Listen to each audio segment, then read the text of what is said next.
The joint meeting will come to order. The chair appoints as members of the committee on the part of the House to escort His Excellency Volodymyr Zelensky, President of Ukraine, into the chamber. The gentleman from Maryland, Mr. Hoyer, the gentleman from Massachusetts, the gentlewoman from Massachusetts, Ms. Clark, the gentleman from New York, Mr. Jeffries, the gentleman from California, Mr. Aguilar, the gentleman from New York, Mr. Meeks, the gentlewoman from Ohio, Ms. Capter, the gentleman from Illinois, Mr. Quigley. The gentleman from California, Mr. McCarthy, the gentleman from California, Mr. Calvert, the gentleman from Texas, the gentlewoman from Texas, Ms. Granger, the gentleman from Atlanta, Mr. Rogers, the gentleman from Texas, Mr. McCall, the gentleman from Arkansas, Mr. Hill, the gentleman from Pennsylvania, Mr. Fitzpatrick, the gentlewoman from Indiana, Ms. Spartz. You say that now. The President of the Senate, at the direction of that body, appoints the following senators as members of the committee on the part of the Senate to escort His Excellency Volodymyr Zelensky, President of Ukraine, into the House chamber. The Senator from New York, Mr. Schumer. The Senator from Illinois, Mr. Durbin. The Senator from Washington, Mrs. Murray. The Senator from Michigan, Ms. Stabenow. The Senator from Minnesota, Ms. Klobuchar. The Senator from New Jersey, Mr. Menendez. The Senator from Maryland, Mr. Cardin. The Senator from Kentucky, Mr. McConnell. The Senator from South Dakota, Mr. Thune. The Senator from Iowa, Ms. Ernst. The Senator from Missouri, Mr. Blunt. The Senator from Mississippi, Mr. Wicker. The Senator from Idaho, Mr. Risch. And the Senator from Ohio, Mr. Portman. The members of the escort committee will exit the chamber through the lobby doors.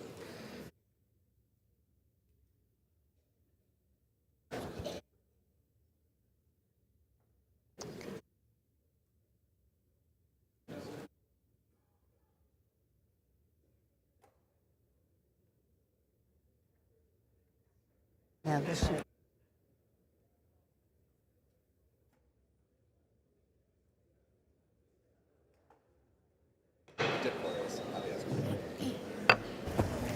Madam Speaker, the Acting Dean of the Diplomatic Corps.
President's Cabinet.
want to say something? Madam Speaker, the President of Ukraine. Look at him in his sweatshirt.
Members of Congress.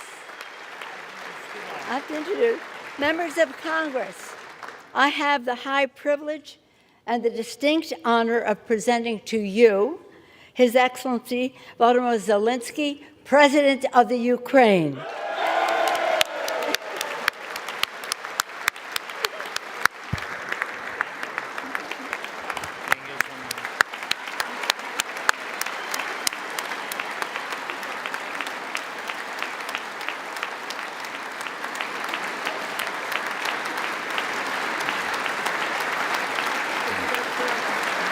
Yes.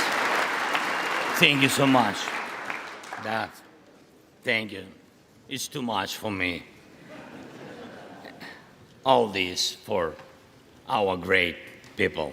Thank you so much.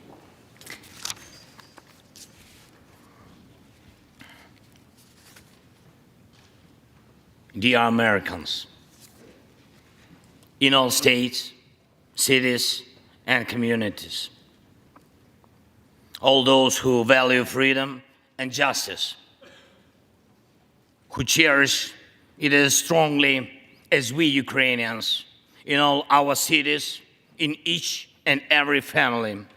I hope my words of respect and gratitude resonate in each American heart. Madam Vice President, I thank you for your efforts in helping Ukraine. Madam Speaker, you bravely visited Ukraine during the full-fledged war. Thank you very much. A great honor. Thank you.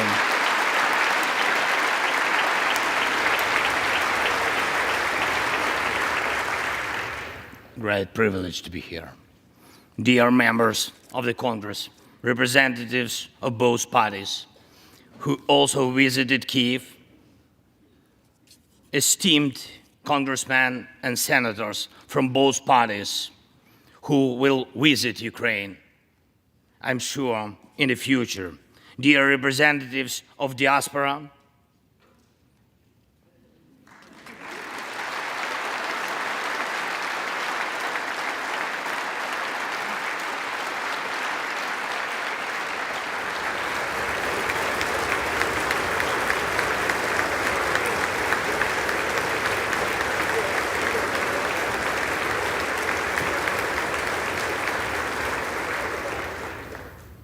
present in this chamber and spread across the country, dear journalists. It's a great honor for me to be at the US Congress and speak to you and all Americans.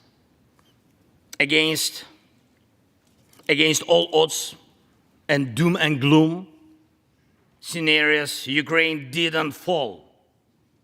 Ukraine is alive and kicking.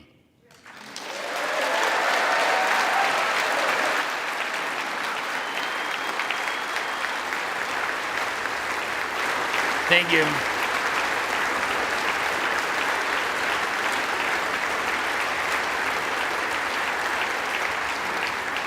And it gives me good reason to share with you our first joint victory. We defeated Russia in the battle for minds of the world. We have no fear, nor should anyone in the world have it. Ukraine's gained this victory, and it gives us courage, which inspires the entire world.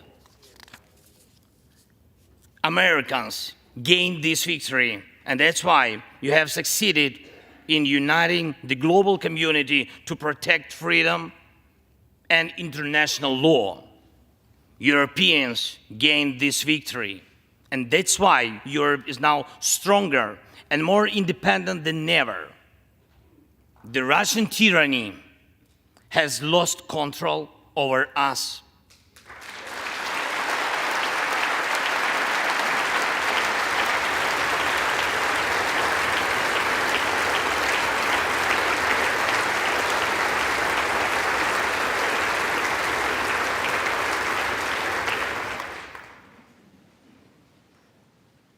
And it will never influence our minds again. Yet, we have to do whatever it takes to ensure that countries of the Global South also gain such victory. I know one more, I think, very important thing. The Russians will stand a chance to be free only when they defeat the Kremlin in their minds.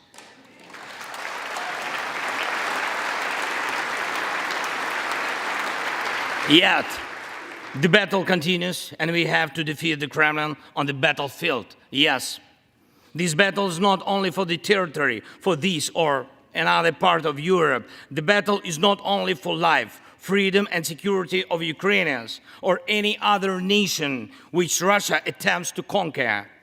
This struggle will define in what world our children and grandchildren will live, and then their children and grandchildren.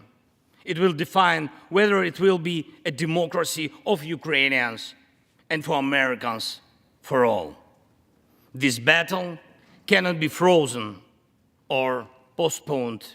It cannot be ignored, hoping that the ocean or something else will provide a protection. From the United States to China, from Europe to Latin America, and from Africa to Australia, the world is too interconnected and interdependent to allow someone to stay aside and at the same time to feel safe when such a battle continues. Our two nations are allies in this battle. And next year will be a turning point. I know it, the point when Ukrainian courage and American resolve must guarantee the future of our common freedom, the freedom of people who stand for their values.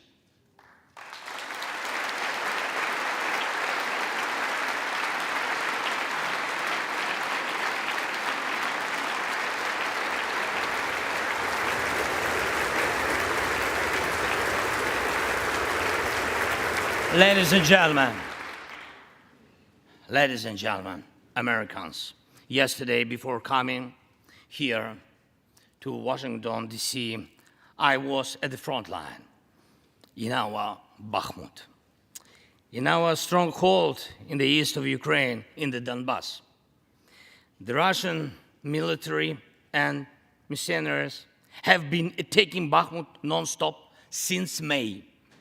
They have been attacking it day and night, but Bakhmut stands.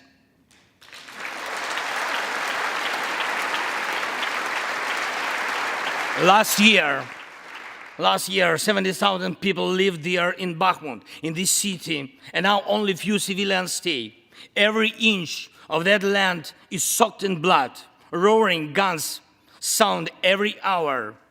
Trenches in the Donbas change hands several times a day in fierce combat and even hand fighting. But the Ukrainian Donbas stands.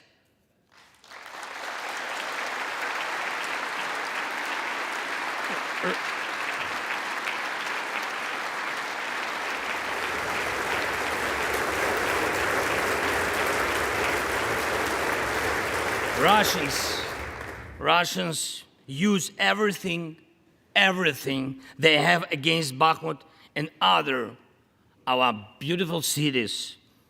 The occupiers have a significant advantage in artillery. They have an advantage in ammunition. They have much more missiles and planes than we ever had. And it's true, but our defense forces stand.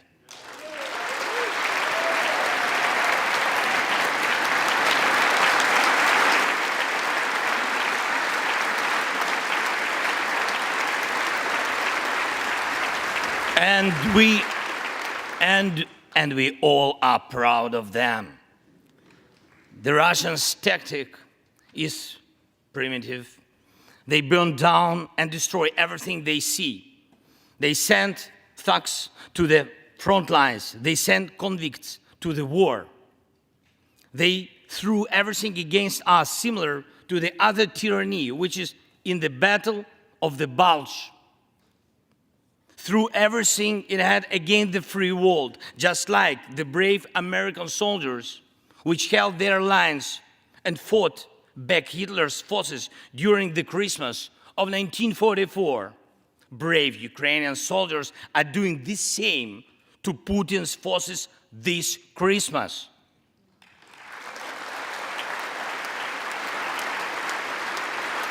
Ukraine holds its lines and will never surrender.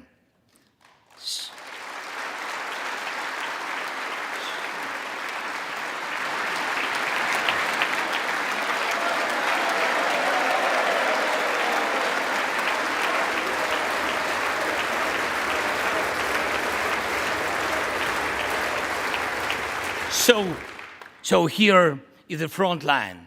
The tyranny which has no lack of cruelty against the lives of free people. And your support is crucial, not just to stand in such fight, but to get to the turning point to win on the battlefield. We have artillery. Yes. Thank you. We have it. Is it enough? Honestly, not really. To ensure Bakhmut is not just a stronghold that holds back the Russian army, but for the Russian army to completely pull out, more cannons and shells are needed.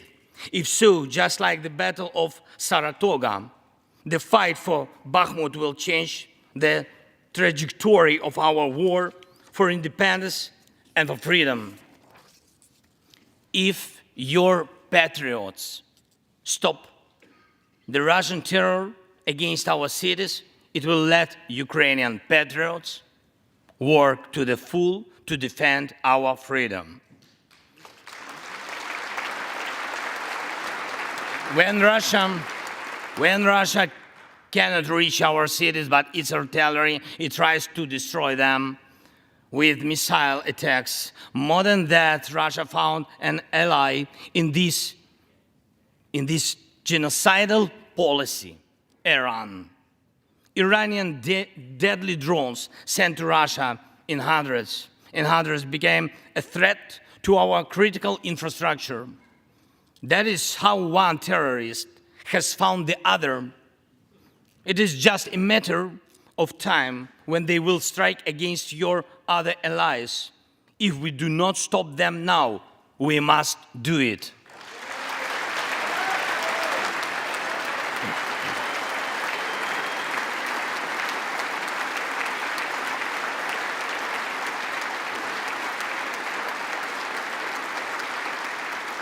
I believe there should be no taboos between us in our alliance. Ukraine never asked the American soldiers to fight on our land instead of us.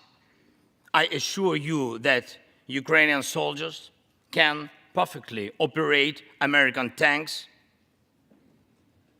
and planes themselves.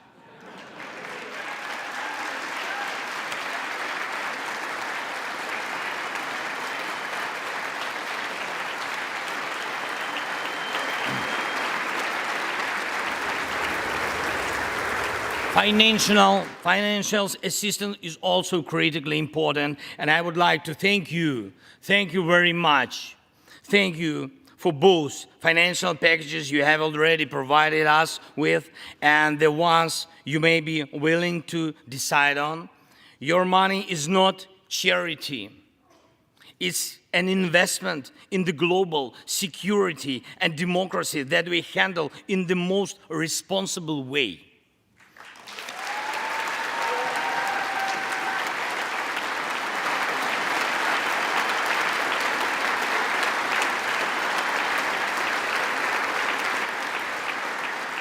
Russia could stop its aggression, really, if it wanted to, but you can speed up our victory. I know it. And it will prove to any potential aggressor that no one can succeed in breaking national borders, no one committing atrocities and reigning over people against their will. It would be naive to wait for steps towards peace from Russia, which enjoys being a terrorist state. Russians are still poisoned by the Kremlin. The restoration of international legal order is our joint task. We need peace. Yes, Ukraine has already offered proposals, which I just discussed with President Biden, our peace formula, 10 points which should and must be implemented for our joint security, guaranteed for decades ahead. And the summit which can be held, I'm glad to stress that President Biden supported our peace initiative today. Each of you, ladies and gentlemen, can assist in the implementation to ensure that America's leadership remains solid, bicameral, and bipartisan. Thank you.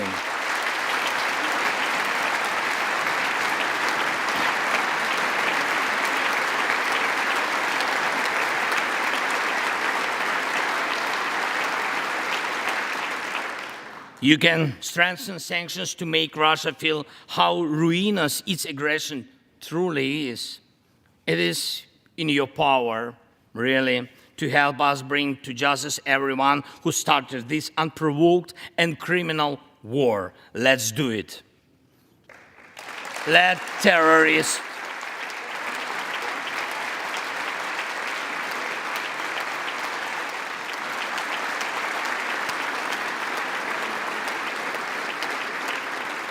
let the terrorist state be held responsible for its terror and aggression and compensate all losses done by this war. Let the world see that the United States are here. Ladies and gentlemen, Americans, in 2 days, we will celebrate Christmas. Maybe candlelit.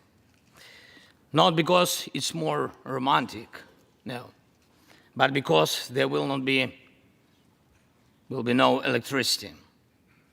Millions won't have neither heating nor running water. All of these will be the result of Russian missile and drone attacks on our energy infrastructure. But we do not complain. We do not judge and compare whose life is easier. Your well-being is the product of your national security, the result of your struggle for independence and your many victories. We, Ukrainians, will also go through our war of independence and freedom with dignity and success.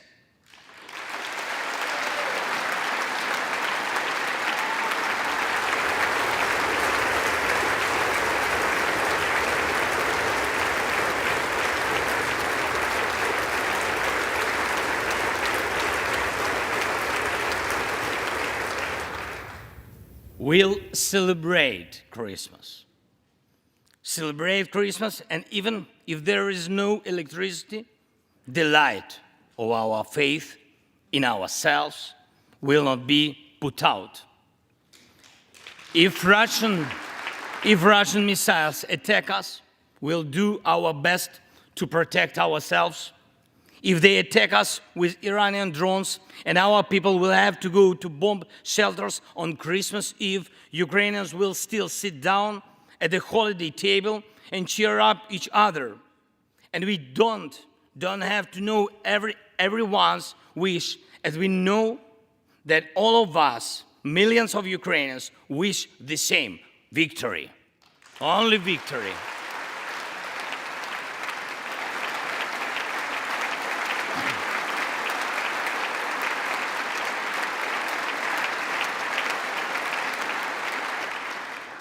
We already built strong Ukraine with strong people, strong army, strong institutions together with you. We developed strong security guarantees for our country and for entire Europe and the world together with you. And also together with you, we'll put in place everyone who will defy freedom. Put in.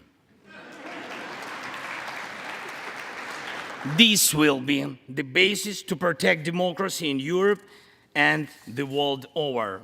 Now, on the special Christmas time, I want to thank you, all of you.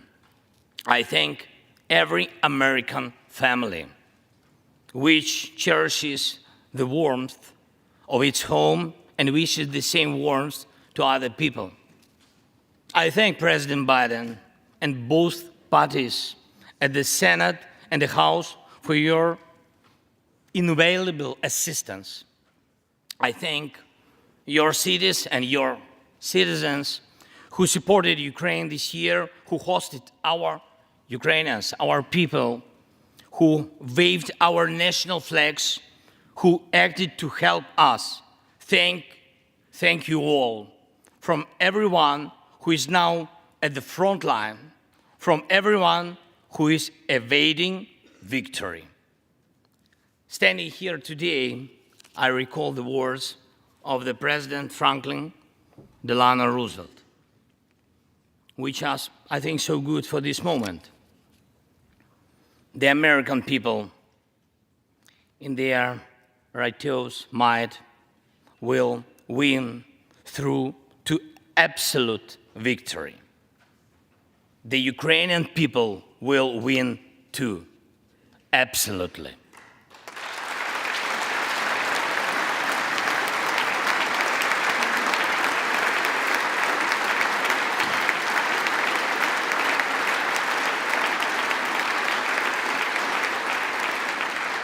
I know that everything depends on us, on Ukrainian armed forces, yet so much depends on the world.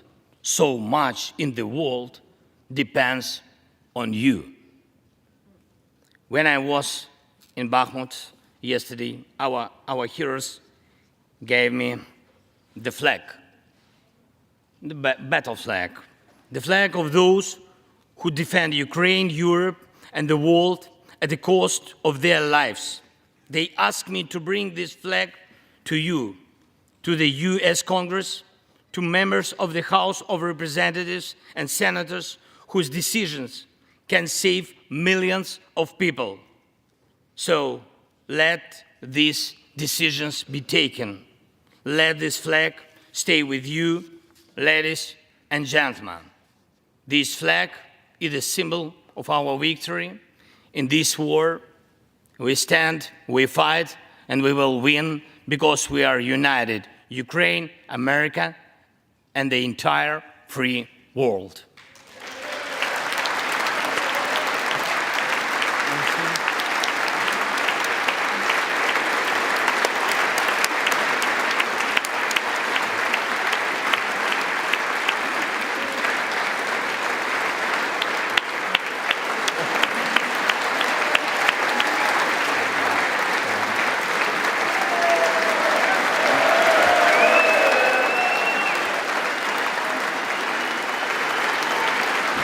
Just one thing, if I can, the last thing, thank you so much. May God protect our brave troops and citizens. May God forever bless the United States of America. Merry Christmas and happy, victorious New Year. Slava Ukraini!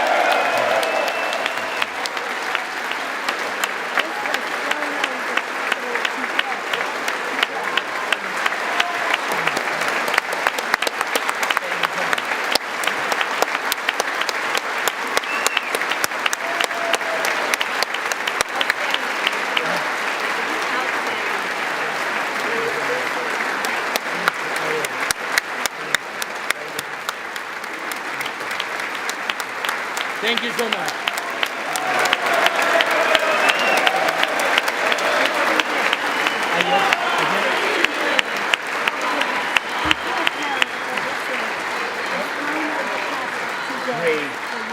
Great to me. I can hold. Okay. Turn around. Yes. There we go.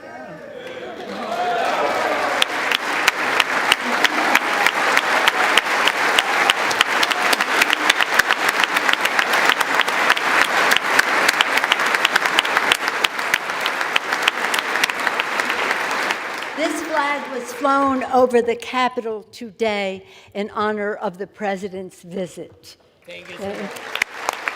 I will take it. I can do it. All the best.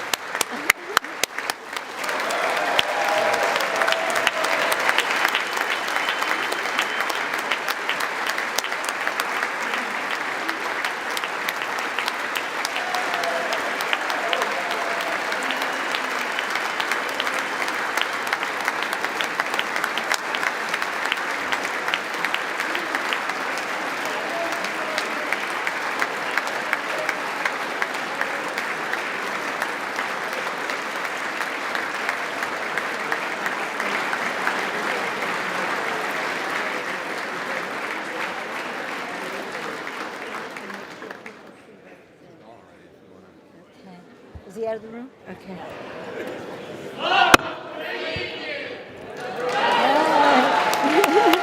The purpose of the joint